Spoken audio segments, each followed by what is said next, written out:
A big house full of memories, and you're standing in the hallway thinking, where on earth do we start? If that sounds like you, you're not alone.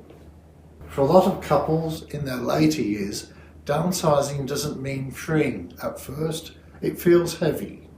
Every cupboard you open has a memory in it. Every decision feels emotional. Sorting the entire house can feel so overwhelming that you shut the door and do nothing. In this video, I want to show you that downsizing does not have to feel like ripping your life in half. I'm going to walk you through 5 essential secrets to downsizing with ease. The same ones I use with our clients who start out completely stuck and end up saying, why didn't we do this years ago? And stick with me because number 5 will surprise you. It's what most people forget. If you're like Diane and Peter, intelligent, capable, but feeling buried under the lifetime of stuff, this is for you.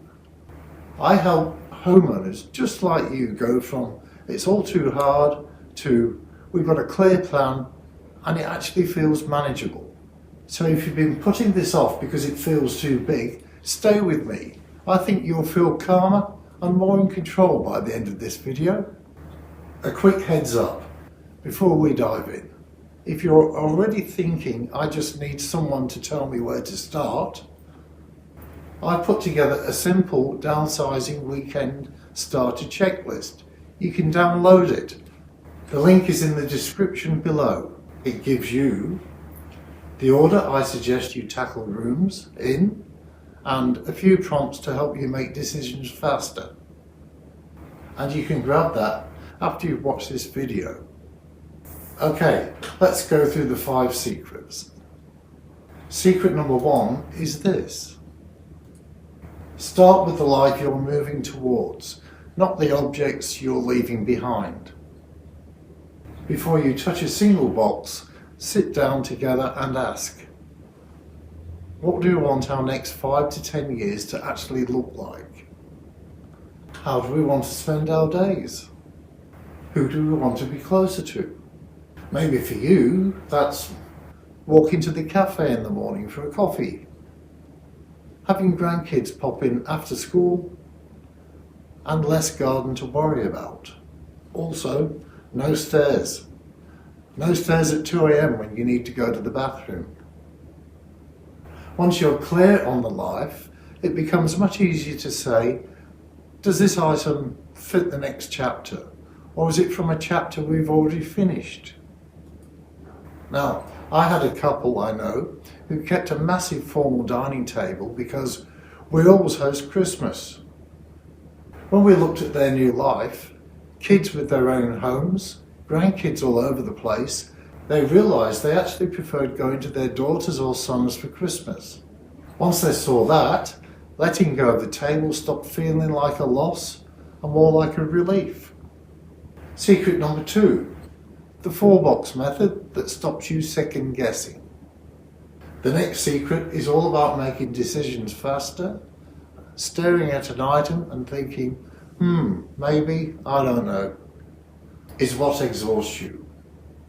So, we use a simple 4-box method. 1. Keep things you love, use or genuinely need in the next home. 2. Donate. Still good, will help someone else.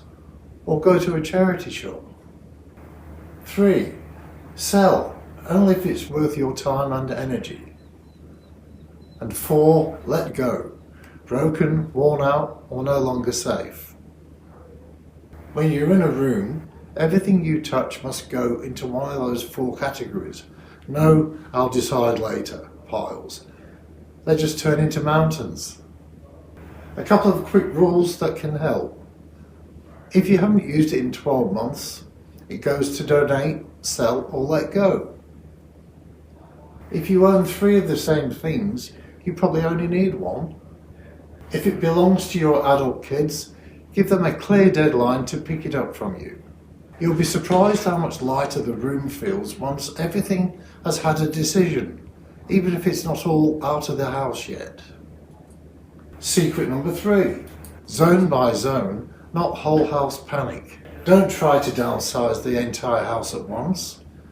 Treat it like a series of small zones. Instead of saying, we have to do the whole house this month, say, today we're only doing this linen cupboard. Or we're just doing Peter's side of the wardrobe. Or we're doing one bookshelf before morning tea.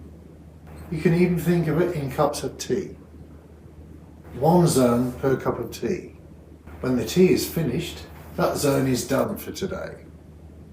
This matters because at this stage of life, energy is as important as time. I'd much rather you do 3 small zones well, feel good about the progress, rather than burn out after one massive, horrible day, and avoid it for the next few weeks. So make a simple list of zones: wardrobes, linen cupboard, kitchen drawers, garage shelves, shed, etc. The list goes on. Then, tick them off one by one. Motivation equals progress. Secret number 4, handling sentimental items without guilt. This is the one that really trips people up. Photos, kids' school books, grandparents' china, the wedding dress. You are not silly for finding this hard. It is hard. Secret number 4 is to separate the memory from the object. And here's a few practical ways to do that. Create a memory box, a single box each for your most precious keepsakes. If it doesn't fit in the box, you have to make a choice. What will you do with it? Take photos of items before you let them go. The giant armchair you rocked the grandkids in. The sideboard that's too big for the new place. Gift items intentionally. A piece of jewellery to a granddaughter, tools to a son or neighbour who will actually use them. If you and your partner don't agree, try this. Each of you gets a non-negotiable list, maybe 5 items you absolutely cannot part with right now. Everything else is open for discussion. And remember, you're not throwing away your history, you're choosing which pieces of it come into the next chapter. And secret number 5, build your support crew early. And this one is so important. You don't have to do this on your own, but you do need the right help. You need support. Your support crew might include adult children or grandchildren, a trusted agent, a removalist, charity pickups, and sometimes a professional organiser. But here's the important bit. Set clear jobs and boundaries. For example, can you come on Saturday morning and focus just on the shed with Peter? Could you be in charge of listing the bigger items for sale online? Can you help us choose what's coming to the new unit and we'll handle the rest? The more specific you are, the more helpful people can actually be. And with professionals, like your agent, don't be afraid to say, we're feeling overwhelmed. Can you help us prioritise what to do first? You're not being a nuisance. This is what we love to do. It's part of the job. Guiding you through it, not just putting a sign out the front of the house. So, let's quickly recap the 5 essential secrets to downsizing with ease. Number 1, start with the life, not the lounge room. Get really clear on the next chapter you want, so decisions become easier. Number 2, use the 4-box method. Keep, donate, sell, let go. No maybe later piles. Number 3, work zone by zone. Small areas, short bursts, steady progress. Number 4, handle sentimental items without guilt. Memory boxes, photos, intentional gifting. Number 5, build your support crew early.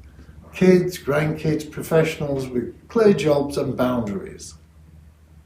If this has given you even a little bit of relief, like, okay, we can actually do this, I'd love to hear from you. Tell me in the comments below, what's the first room or zone you're going to start with?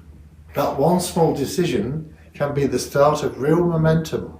And don't forget, you can download the Downsizing Weekend Starter Checklist using the link in the description below. It'll help you turn these ideas into a simple step-by-step plan. And if you're still torn between staying in the big family home or moving to something smaller, make sure you watch my video, Big House versus Small House. What's right for you now? I'll pop the link on the screen and in the description below. It's the perfect next step after this one. Thank you for spending this time with me today. You're not behind, you're not too late, and you're certainly not alone. You can downsize with ease, and we are here to help you do it.